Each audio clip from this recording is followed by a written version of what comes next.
Hello YouTube. Alright, I'm going to show you how to install a split rim tire on a wheel here.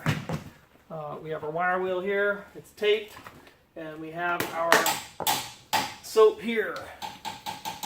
So first what I do is I soak this thing so that it's nice and slippery, and it helps protect the wheel.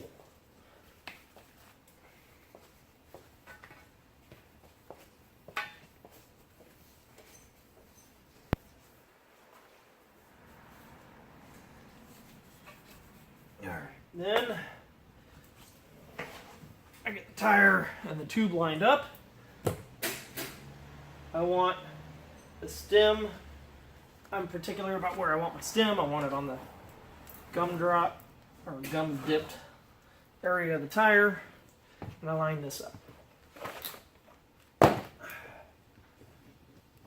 Next, get that guy up here.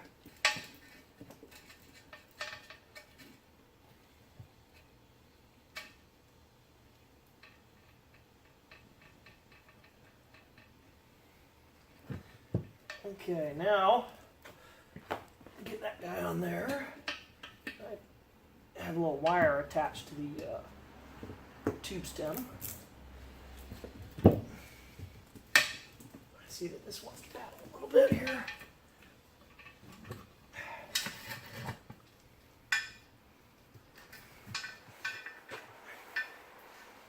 Come on.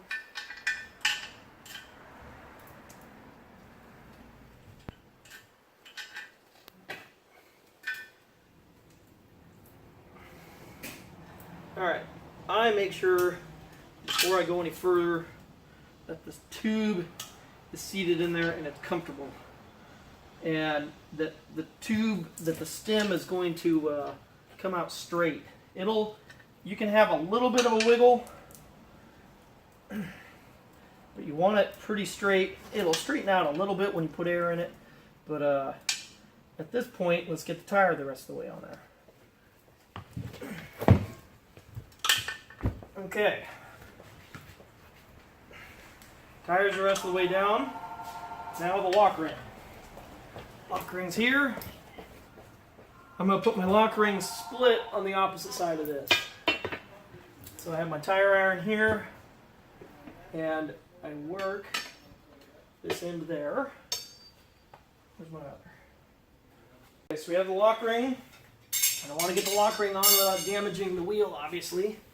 So, start at the very start of the lip here, adjacent to that, only because why not? Your tire iron should have a shape like so you never touch the outside of the wheel. Okay? And you go to about 50%, or excuse me, just across there. Put another one here. You're going to slowly work this thing down. Okay, that's on. And like I said, now you grab it here. You just gently work it around. You should be able to get the lock ring all the way on without touching the outside of the wheel. So there it is. Tire was dirty before because it's been on the car before, but that's how you change a lock ring tire without using any real tools. You shouldn't be poking any tubes or having any issues. So, voila.